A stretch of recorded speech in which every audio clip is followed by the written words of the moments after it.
दोस्तों, आप सबका बहुत बहुत स्वागत है हैट्टी ट्रेवल्स के एनुअल लकी ड्रॉ में। 12 दिसंबर को हमारी कंपनी की सालगिरह थी और 12 दिसंबर को जो लोग हमारी कंपनी की बस में ट्रैवल कर रहे हैं उन सबको मिलेगा एक तोहफा। मुझे तो इस कॉन्टेस्ट के बारे में पहले मालूम ही नहीं था। मुझे भी नहीं पता था। मैंने भी ये खबर अखबार में पढ़ी। देखते हैं आज सरप्राइज गिफ्ट क्या मिलता है। और उनमें से किसी एक लकी आदमी को मिलेगा जैकपॉट, जो कि है 2 लाख रुपए। बस। लेकिन उससे पहले आपको एक छोटा सा काम करना होगा और वो है ये फॉर्म, साधारण सा फॉर्म, वो आपको भरना होगा। तो फिर देर किस बात की है? आइए एक एक करके फॉर्म भरिए और अपने अंगूठे का निशान छोड़कर जाइए इसमें। ये लीजिए।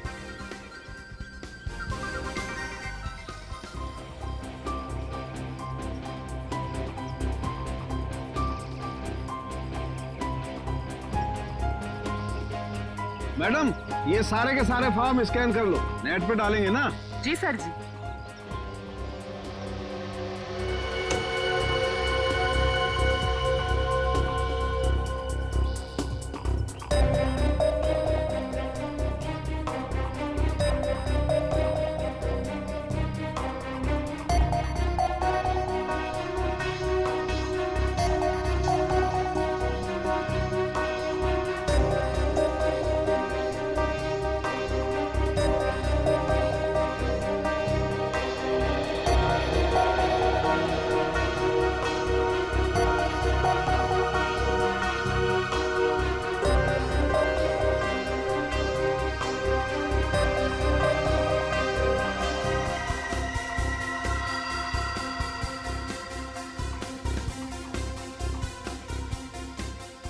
सर जी, ये लीजिए, ये मिल गया आपका लकी विनर का नाम। आइए,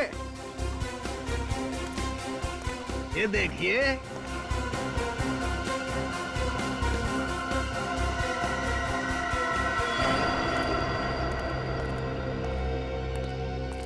दोस्तों, आप सबका इंतजार अब खत्म हुआ।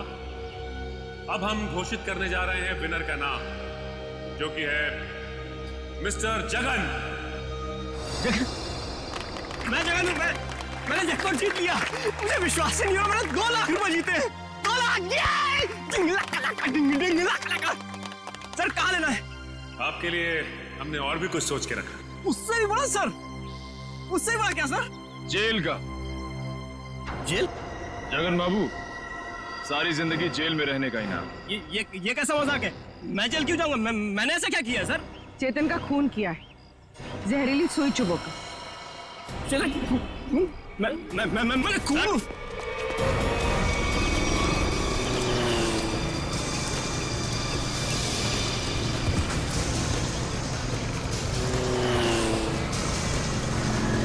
तुम्हें पकड़ने के लिए इतनी बड़ी प्रतियोगिता रखी है, इनाम क्या तेरा बाप लेगा? सर मैंने कुछ नहीं किया सर मैंने कुछ नहीं किया। छोड़ दो सर, छोड़ दो मुझे सर। अब बोल, चेतन का खून क्यों किया तूने? सर मुझे पैसे मिलने थे उसके। सर कौन देने वाला था पैसे तुझे? आज रात को मिलेगा वो आदमी मुझसे। सर तो आज रात को हम भी मिलते हैं उससे।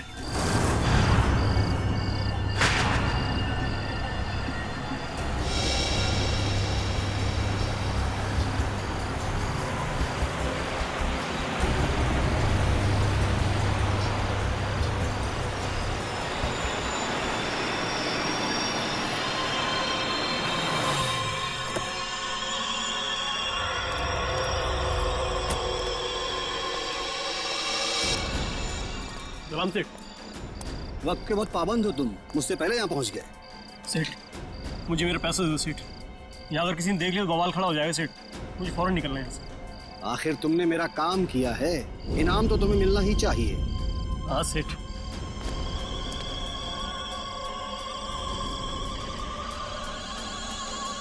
ये रहा तुम्हारा इनाम, देखना चाहोगे?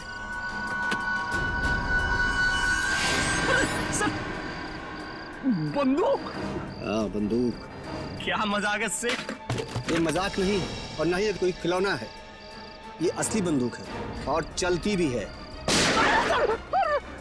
और इसीलिए तो अगली गोली तेरे सीने के पार ठोकेगी। सर मुझे क्यों मारना चाहते हैं? मैंने तो हेल्प की आपकी। इसीलिए तो अब तुम मेरे लिए एक खतरा बन चुके हो और मैं खतरों को पालता नहीं हूँ, उन्हें खत्म कर देता हूँ। फिनिश। आज की शाम आप जैसे संगीत प्रेमियों के नाम। एंड आई मेक श्योर आज की शाम रॉकी एंड बैंड के साथ आप लोगों की बहुत ही यादगार शाम होगी। तो हो जाइए तैयार रॉक एंड रोल करने के लिए रॉकी के गानों के साथ।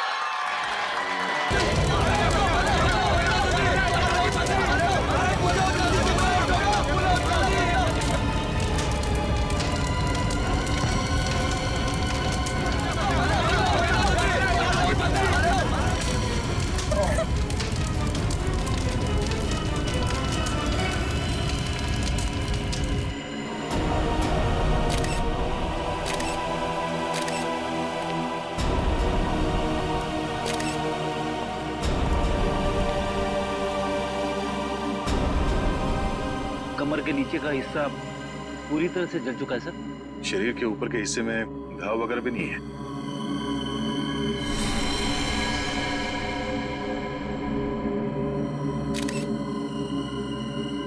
क्या स्टेज पे किसी भी चीज को हाथ तो नहीं लगा किसी ने? नहीं सर। ये आग कैसे लगी? पता नहीं सर कैसे लगी। जैसे हमने रॉकी को आग की लपटों में घिरे देखा, हम भागकर स्टेज पर आए, पर सर रॉकी को हम बचा नहीं पाए।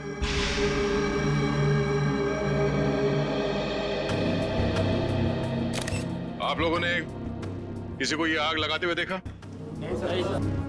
या कोई जलती हुई चीज स्टेज पे फेंकते हुए देखा किसी को? बड़ी अजीब बात है, स्टेज के बीचों बीच अचानक आग कैसे लग सकती है? स्टेज में कुछ है। एक काम करो, स्टेज को अच्छी तरह से चेक करो।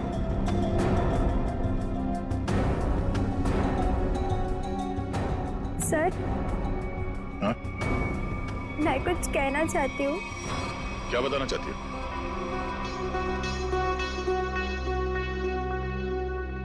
पर यहाँ नहीं, आप आइए मेरे साथ। चलिए।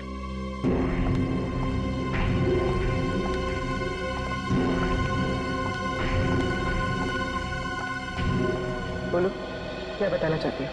मुझे शक है कि किसी ने उसका खून किया है। किसने खून किया? कौन है वो?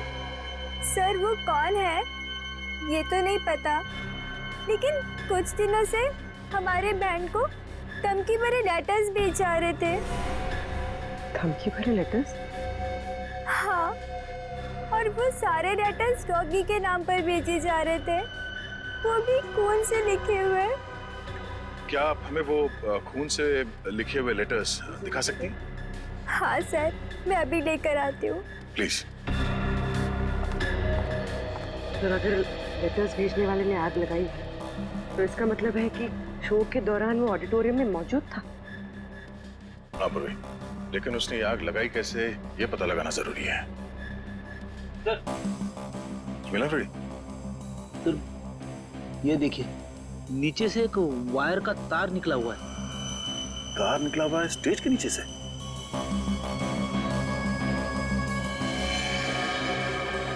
तो भी ठीक उसी जगह पे जहां पे रॉकी खड़ा था जलने से पहले।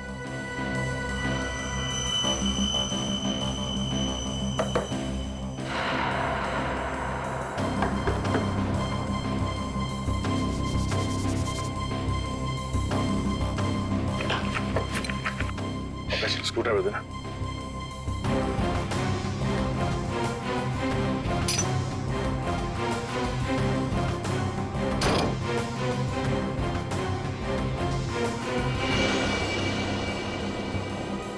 सर नीचे तो एक कमरा है। हाँ, लगता तो कुछ ऐसे ही है। नीचे जाके देखते क्या है, जरा टॉर्च देना।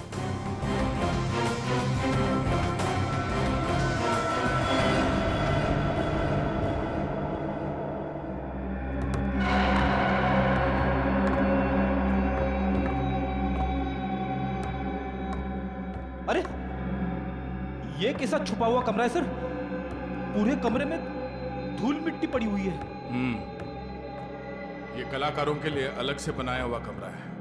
यहाँ से स्पेशल एंट्री दिखाते हैं। सर खूनी ने स्पेशल एंट्री के लिए बनाए दरवाजे का बड़ी होशियारी से इस्तेमाल किया है। सर ये देखिए, ये वायर ऊपर से नीचे आ रही है सर।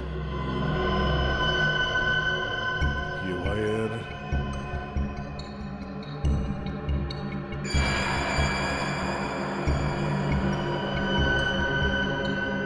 ये क्या है?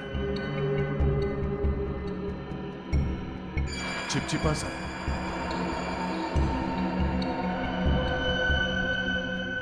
ये तो रबर सोल्यूशन है। सर रबर सोल्यूशन यहाँ पर? हाँ, यहाँ पे क्यों? ओह, अब समझ में आया ये सारा मामला है क्या? क्या सर? ये सब रॉकी को मारने का प्लान था। ये इलेक्ट्रिक वायर, ये रबर सोल्यूशन। रॉकी को मारने का प्लान? वो किसे? बताता हूँ फ्रेडी। पहले ये देखते हैं कि ये इलेक्ट्रिक वायर जाता कहाँ है।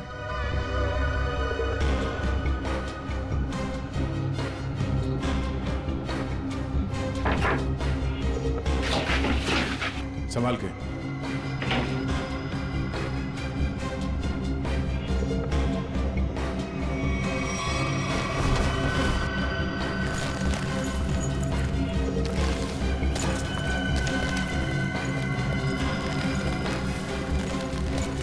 सर ये तो बैक स्टेज एरिया है।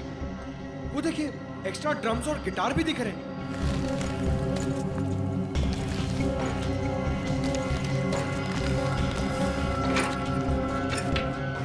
ये देखो,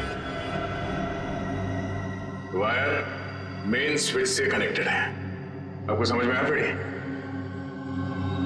फ्रेडी, रॉकी ठीक उसी जगह पे खड़ा था जहां से हम लोग नीचे आए हैं, और ये वायर उस दरवाजे से कनेक्टेड था और आसपास रबर सोल्यूशन पड़ा हुआ था। जैसे ही कंसर्ट शुरू हुआ, किसी ने ये मेन स्विच ऑन कर दिया, वायर में शॉर्ट सर्किट हो गया और रबर सोल्यूशन में आग लग गई, और आग इतनी तेजी से फैली कि रॉकी कुछ कर नहीं सका, वही मारा गया बेचारा। सर अब खूनी का कैसे पता चलेगा? ये बैक स्टेज है, इसका मतलब है यहाँ के किसी स्टाफ ने कुछ देखा जरूर होगा। एक काम करो, यहाँ पे जितने भी स्टाफ काम करते हैं उन सबको ऊपर इकट्ठा करो, चलिए।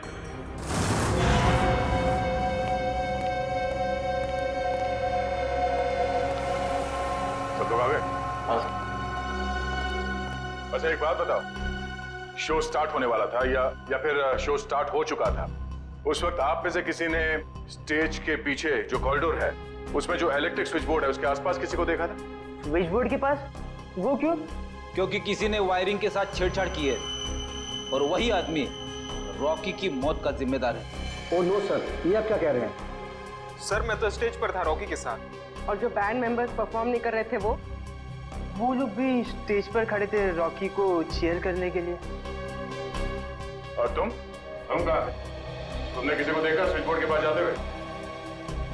देखो, घबराओ मत, सोच के बताओ। हाँ, शो शुरू होने से पहले आखिरी बार तुमने कॉरिडोर में किसको देखा था?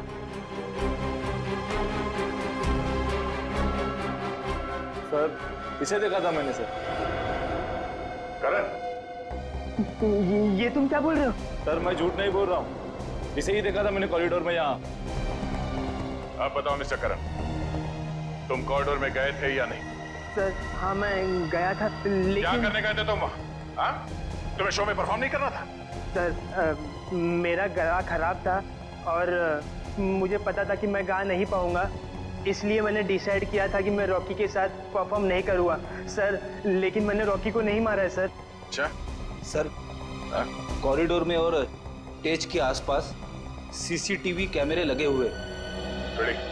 तुम और पंकज सीसीटीवी की रिकॉर्डिंग चेक करो, पता चल जाएगा ये आदमी सच बोल रहा है या झूठ। सर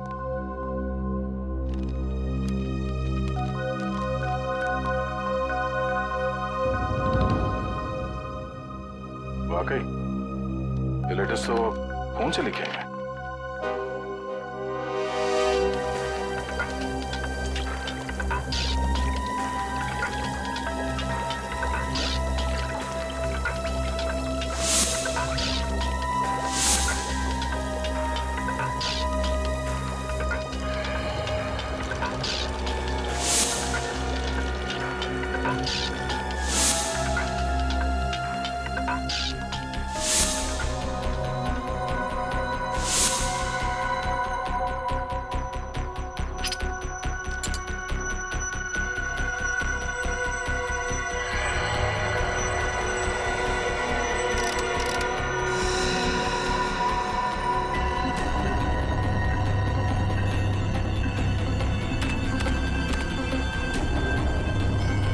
माय गॉड, कमाल है यार। लोग धमकी देने का भी क्या क्या तरीका निकालते हैं। के किस सोच में पड़ा है तू? बॉस, ये जो लेटर्स हैं ये खून से लिखे गए। तो इसमें कौन सी अजीब बात है? अजीब बात यह है बॉस कि ये जो खून है वो इंसान का नहीं है, जानवर का खून है। जानवर के खून से? हाँ, ये लेटर्स भेड़ के खून से लिखे गए हैं बॉस, भेड़ के खून से। भेड़ के खून से? और क्या पता चला? ये लेटर्स मैंने अच्छी तरह से स्टडी किए हैं। जिस किसी ने भी ये लेटर्स लिखे हैं वो बहुत ज्यादा पढ़ा लिखा इंसान है। सलून साहब, ये रॉकी के शरीर पे जले हुए के अलावा किसी और चोट या घाव का निशान? नहीं सचिन, इस रॉकी के शरीर को मैंने अच्छी तरह से चेक किया है और किसी किस्म का कोई निशान नहीं है। इस रॉकी का शरीर आधा जल चुका था और जलने की वजह से इसकी मौत हुई। सर, जिसने भी ये धमकी भरे लेटर्स भेजे हैं, सर वही खूनी है क्या? हाँ निखिल, जिसने भी ये धमकी भरे खत लिखे हैं ना, उसी ने खून किया है। पर एक बात है, भेड़ का खून मुंबई जैसे शहर में आसानी से नहीं मिल सकता। वो जरूर किसी जंगल वाले इलाके या फिर फार्म हाउस वाले इलाके से ही मिला है। तो हमारे शहर के आसपास जितने भी फार्म हाउसेज है, वहां जाकर के पता लगाओ, पूछताछ करो और देखो किसने भेड़ का खून किसी को दिया है या फिर बेचा है क्या।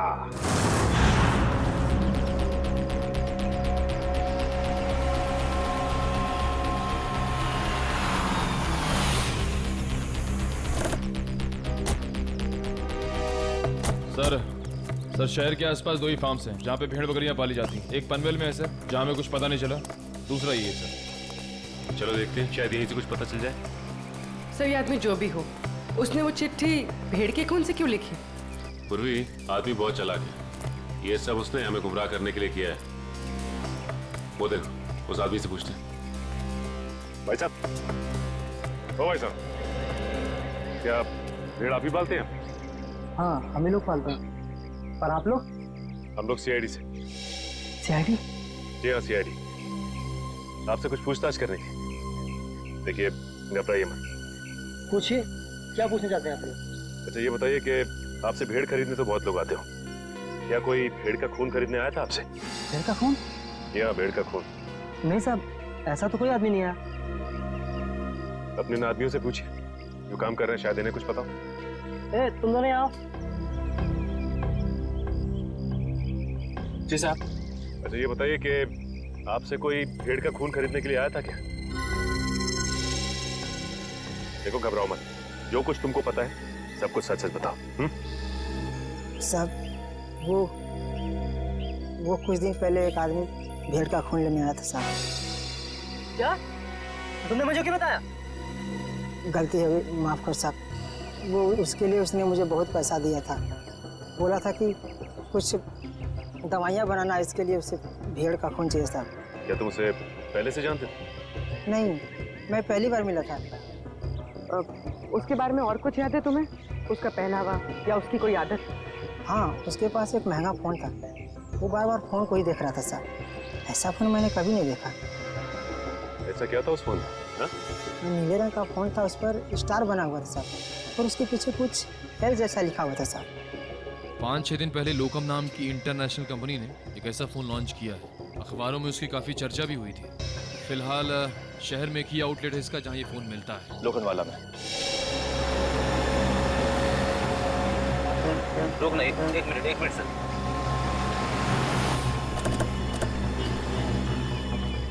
सर, ये उस मोबाइल कंपनी की दुकान है जिसके बारे में सचिन सर ने फोन करके बताया था। सुनिए भाई साहब, हमें एक मोबाइल के बारे में कुछ जानकारी चाहिए जो हाल ही में मार्केट में आया है, आपकी कंपनी का। कहीं आप लोकम की बात तो नहीं कर रहे हैं? हाँ, लोकम का नीले रंग का फोन, पीछे एल लिखा हुआ और आगे स्टार बना हुआ। कहीं आप इस फोन की बात तो नहीं कर रहे? हाँ, इसी फोन की बात कर रहे हैं। बोलिए साहब, क्या जानकारी चाहिए? सबसे नया मॉडल है, 10 दिन पहले ही लॉन्च हुआ है।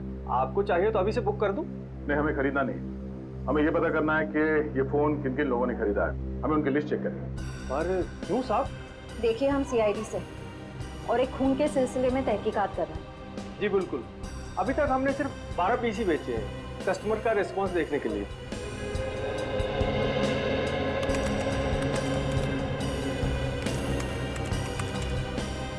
ये देखिए साहब, वो लिस्ट 5 रेड कलर के बिके हैं और बाकी के 7 नीले रंग। नीले रंग के फोन जिन लोगों ने खरीदे हैं उनके लिस्ट चेक करनी है। ये रही साहब लिस्ट। चेतन?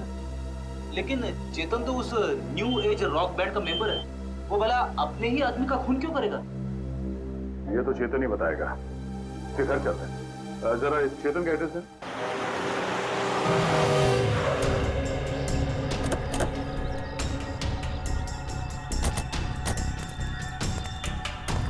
सर, घर तो बंद है।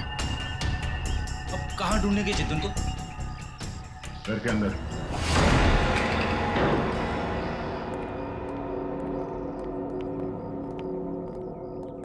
घर की अच्छी तरह से तलाशी लो, देखो कुछ मिलता है क्या।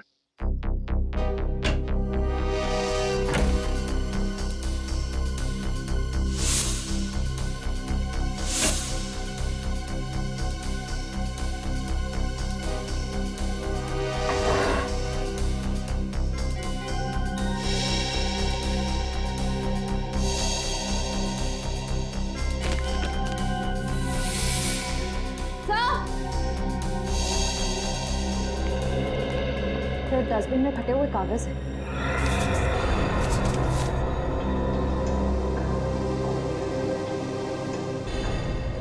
ये तो कोई ड्राइंग जैसा है। लगता है चेतन ने कोई ड्राइंग बनाई होगी और घर से निकलने से पहले इस कागज को फाड़ के चला गया होगा। टुकड़ों को जोड़ के देखते हैं, पता चल जाएगा इस चेतन ने क्या ड्राइंग बनाई थी।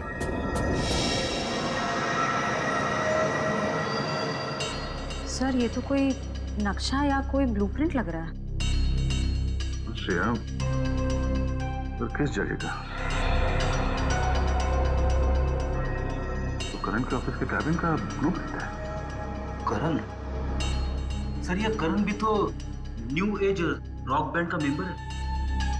सर, ये देखिए, उसके कैबिन में जितने भी म्यूजिकल इंस्ट्रूमेंट्स हैं और जितने भी इलेक्ट्रिक कनेक्शंस हैं, सब मार्क किए गए हैं। चेतन के घर पे करण के ऑफिस का मैप क्यों? करण की जान को खतरा तो नहीं है?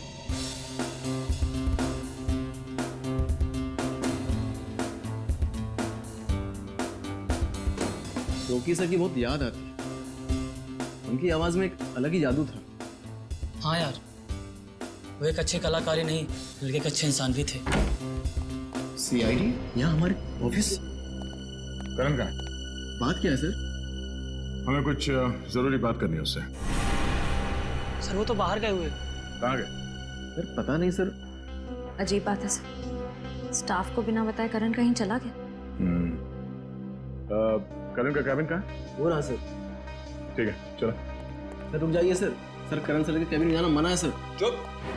चुपचाप मुंह बंद करके यहाँ पे खड़ा रहे। सीआईडी के काम में दखल देने का अंजाम जानते हो तुम?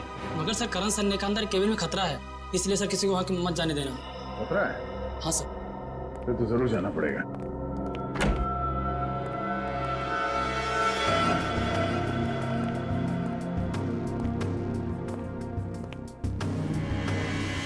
सर, ये कैबिन तो बिल्कुल वैसा ही है जैसा उस ब्लूप्रिंट में था, जो हमें चेतन के घर से मिला था।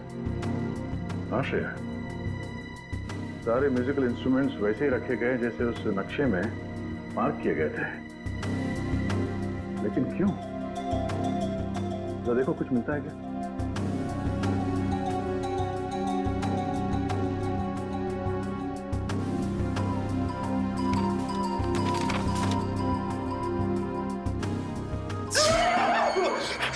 जाओ फ्रेडी। सर, गिटार में करंट है। गिटार में करंट है? अरे नहीं सर, सर रॉकी के खून में करण का हाथ है, इसीलिए उसने जानबूझ के ये वाला सेटअप अपनी कैबिन में बनाया ताकि वो शो में होने वाले खून की प्रैक्टिस कर सके। सर ये स्केच देखिए, इसमें म्यूजिकल इंस्ट्रूमेंट्स और इलेक्ट्रिक कनेक्शंस बिल्कुल वैसे ही हैं जैसे उस शो में थे। स्टेज और बैक स्टेज में भी सब ऐसे ही फिट किया गया था। ये सारा मामला समझ में आ रहा है। करण और चेतन इन दोनों ने मिलकर रॉकी का खून किया है। मगर सर करण सर ऐसा क्यों करेंगे सर?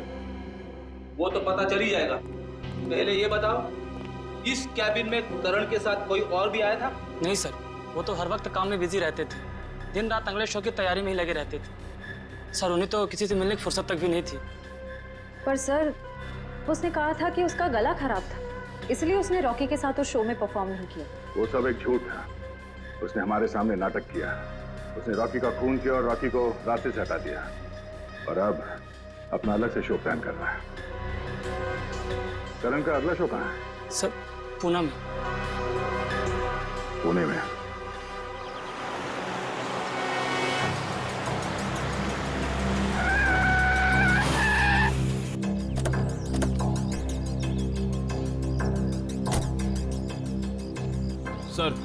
सर मोबाइल कंपनी के हिसाब से चेतन के फोन का आखिरी लोकेशन यहाँ पे ट्रेस हुआ है सर। सर इसी सुनसान जगह पर चेतन ही आया क्यों होगा? यहाँ आसपास तो कुछ भी नहीं है। कुछ तो जरूर है। हो सकता है चेतन यहाँ पे किसी से मिलने आया हो और उसके बाद यहाँ पे आके कहीं छिप गया। पर सर अब हम चेतन को ढूंढेंगे कैसे? वो देखो सामने छोटी सी दुकान दिख रही है ना, वहाँ चल के पूछते हैं।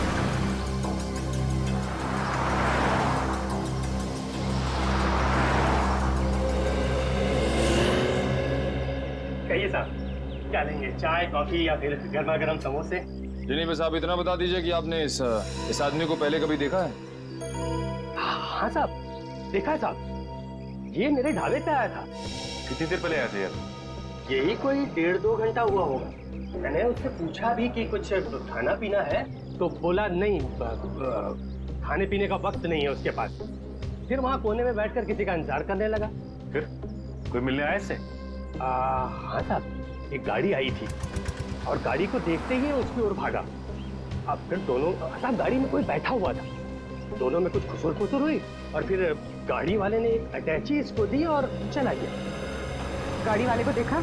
नहीं मैडम, असल में हुआ क्या कि ये आदमी ठीक गाड़ी वाले के सामने आकर खड़ा हो गया, तो मैं गाड़ी वाले की शक्ल नहीं देख पाया।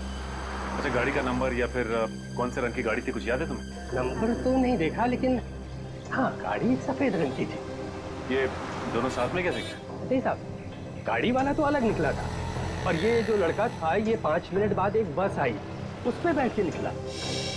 हरे रंग की एक पैसेंजर मिनी बस थी, ये हेटी ट्रेवल्स की। तो बता सकते हो कि ये बस कहाँ गई होगी? साहब, हेटी ट्रेवल्स की अधिकतर बसें यहाँ से पूना की ओर जाती हैं। वो बस यहाँ से कितनी देर पहले निकली? करीब आधा घंटा हुआ होगा। ठीक है, thanks. Hello everyone.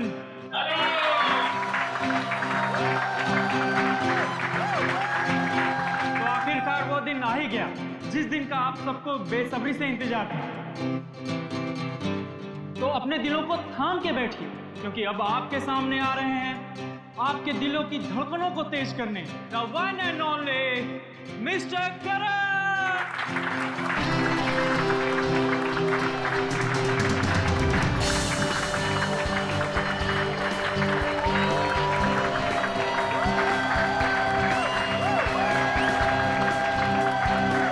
Hello guys, क्या आप सब तैयार हैं मेरे इस शो को रंगीन बनाने के लिए? क्या आप सब मेरे साथ झूमेंगे? मेरे साथ गाएंगे भी? नहीं।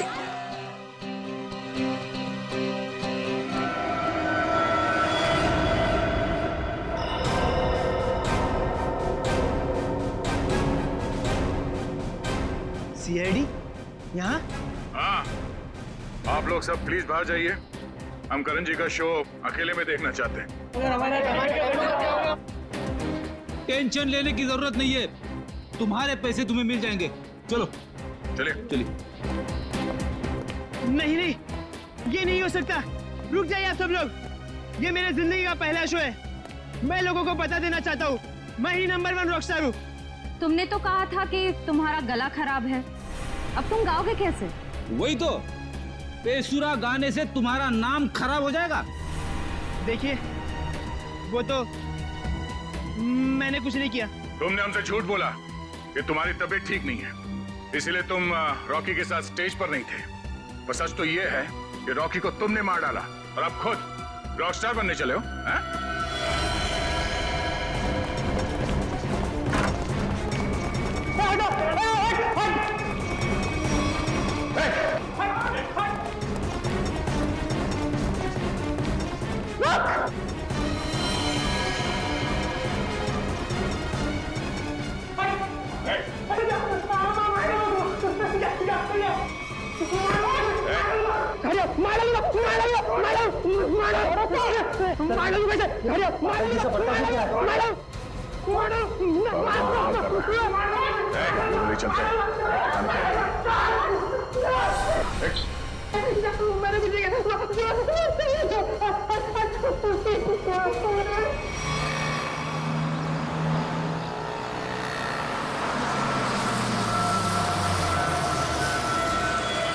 चलो चलो सब लोग उतरो, लास्ट स्टॉप आ गया। चलो चलो सब लोग उतरो, लास्ट स्टॉप आ गया। चलो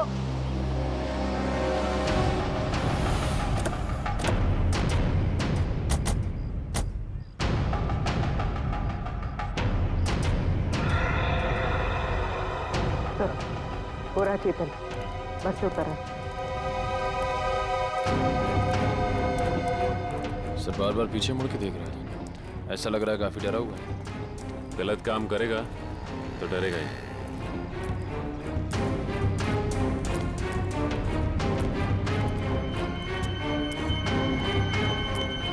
ठीक है।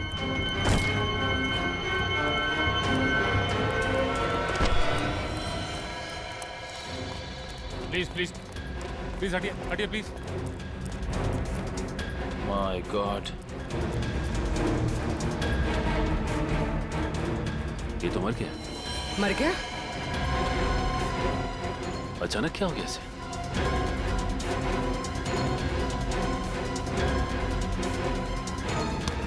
सर शरीर पे किसी भी घाव के निशान नहीं। फिर इसकी मौत हुई कैसे?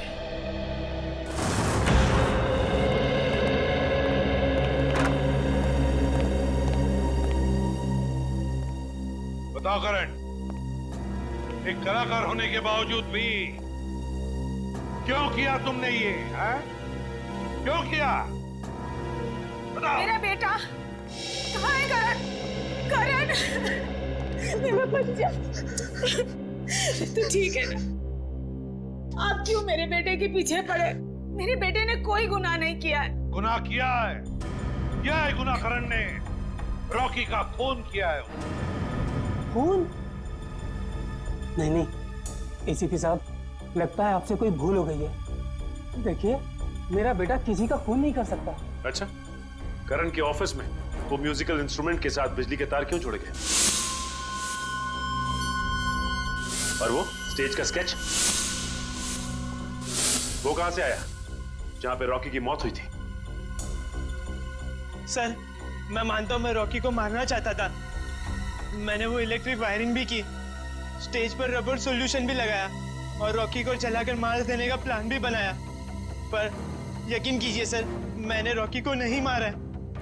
मैंने तो लास्ट समय अपना प्लान बदल दिया था सर। झूठ, झूठ बोल रहे हो तुम नहीं मारा है रॉकी को, और तुमने चेतन को अपने प्लान में शामिल कर लिया ताकि सारा इल्जाम उस पर जाए। कौन चेतन? वही चेतन जो तुम्हारे रॉक बैंड का मेंबर था, समझा? सर, चेतन से मेरा कुछ लेना देना नहीं है सर। अच्छा, रॉकी का खून तुमने नहीं किया है, चेतन के साथ तुम्हारा कोई संबंध नहीं है। सब पता लगा लेंगे करण, सब पता लगा लेंगे। सचिन, पता नहीं क्यों, लेकिन ऐसे लगता है कि इस करण की बातों में कोई सच्चाई है। सर, अगर ये चेतन करण से मिला हुआ नहीं है तो चेतन के घर में करण के ऑफिस का ब्लूप्रिंट कैसे आया? और फिर इलेक्ट्रिक वायरिंग पे जगह जगह मार्किंग की गई थी। लगता है ये चेतन करण की कॉपी कर रहा था ताकि रॉकी के खून का इल्जाम इस करण पर आ जाए। फिर सर चेतन को किसने मारा होगा? कोई और है सचिन, कोई तीसरा, जिसने चेतन के हाथों रॉकी को मरवा दिया और फिर अपना काम होते ही चेतन को भी ऊपर भेज दिया। पर है कौन ये तीसरा?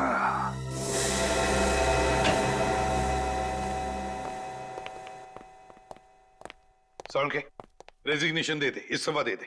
क्यों दे दूं भाई इस्तीफा? क्योंकि तुझे अब तक पता नहीं चला कि चेतन को मारा कैसे। तुम्हें कैसे मालूम नहीं पता लगा पाया है?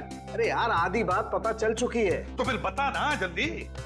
देखो इसकी मौत जहर देने की वजह से हुई। क्या जहर देके? हाँ जहर देके। अब जहर कैसे दिया गया है इस बात का पता लगना बाकी है। अभी पता लगता नहीं यार, एक मिनट रुको ना यार तुम।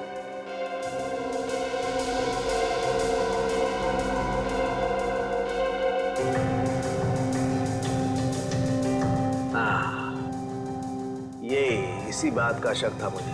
ये देखो ये निशान बॉस, ये सुई का निशान किसी ने यहीं से इंजेक्ट करके इसकी बॉडी में जहर पहुंचाया है।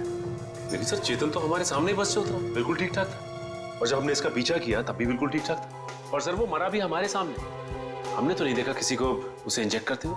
सचिन इसे 15-20 मिनट पहले ही जहर दिया गया। बॉस ये स्लो पॉइजन है, 15-20 मिनट के बाद असर करता है। तो इसका मतलब है चेतन को पॉइजन दिया गया बस में। मतलब खूनी बस में ही था जब चेतन बस में था। मगर सर चेतन को अगर बस में इंजेक्शन दिया गया तो उसे पता कैसे नहीं चला? भीड़ थी निखिल, बस में भीड़ थी। भीड़ का फायदा उठाया होगा खूनी ने। लेकिन सर अब खूनी तक पहुंचेंगे कैसे? मैं आप लोगों की मदद कर सकता हूं। तो फिर टाइम पास क्यों कर रहा है? अबे बता ना जल्दी। बॉस इसकी कलाई पर एक चमड़े का बेल्ट था, उस पर और इसकी कलाई पर मुझे उंगलियों के निशान मिले। किसके निशान मिले सारुण के? अब इसकी उंगलियों के तो है नहीं, तो शायद वो निशान खूनी के होंगे।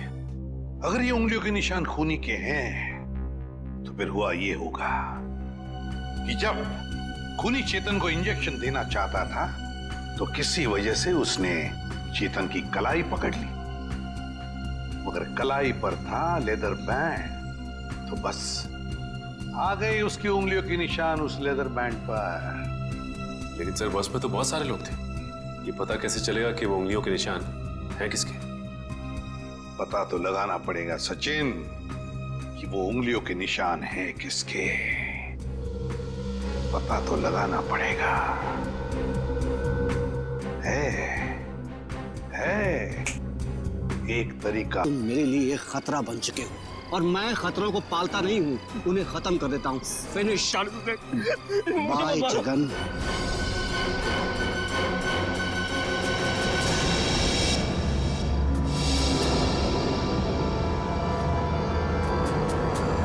परिमल जी,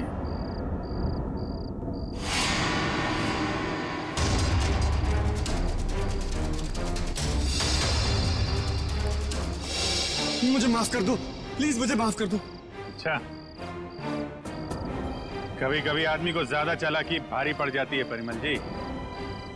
लोगों को इनाम देने का बहुत शौक है ना, अब सीआईडी का इनाम चाहिए। हाँ, मैंने ही मारा रॉकी और चेतन को। क्यों? हाँ? क्यों मारा तुमने रॉकी और चेतन? तुम तो रॉक बैंड के गुरु थे ना? गुरु? क्यों? क्योंकि उनकी वजह से मैंने अपना बेटा खोया था। उसकी मौत का बदला लिया है मैंने। मौत का बदला? मतलब? क्योंकि उनकी वजह से मेरे बेटे ने आत्महत्या की थी। वो कैसे? मेरा बेटा बहुत अच्छा गाता था, उसकी आवाज में जादू था। बहुत जल्दी वो बहुत पॉपुलर होने वाला था। बस ये रॉकी और करण जलते थे उससे। इन दोनों ने मिलकर मेरे बेटे का कैरियर बर्बाद करने का प्लान बनाया। इन्होंने उसे कोई ऐसी ड्रग्स खिला दी जिससे वो बीमार पड़ गया, उसका गला खराब हो गया। धीरे धीरे करके उसने गाना ही छोड़ दिया और डिप्रेशन में चला गया। फिर एक दिन इन सब हालात से तंग आकर उसने आत्महत्या कर ली। आप इतने यकीन के साथ कैसे कह सकते हैं कि ये सब कुछ रॉकी और करण ने किया? क्योंकि मेरे बेटे के मरने के बाद एक दिन मैंने रॉकी और करण की बातें सुन ली थी, मगर उन्हें नहीं पता था कि मुझे उनकी असलियत पता चल चुकी है। और इसलिए तुमने रॉकी को मार डाला? हाँ, मगर रॉकी को मारने का प्लान करण का था और ये बात मुझे पता चल गई थी। मैं हमेशा करण पर नजर रखे हुए था। और चेतन को क्यों मार डाला? क्योंकि रॉकी को मारने का सारा काम मैंने चेतन से ही करवाया था। वो इलेक्ट्रिक करंट का तार भी उसी ने लगाया था। चेतन मेरे बारे में सब कुछ जानता था। मुझे डर था कि कहीं वो मेरे बारे में आप लोगों के सामने मुंह न खोल बैठे, इसलिए मैंने उसे भी मार डाला। तुम्हारे बेटे के साथ जो कुछ भी हुआ बहुत गलत हुआ, लेकिन इसका मतलब ये नहीं कि बदले की आग में तुम दो लोगों की जानें लो।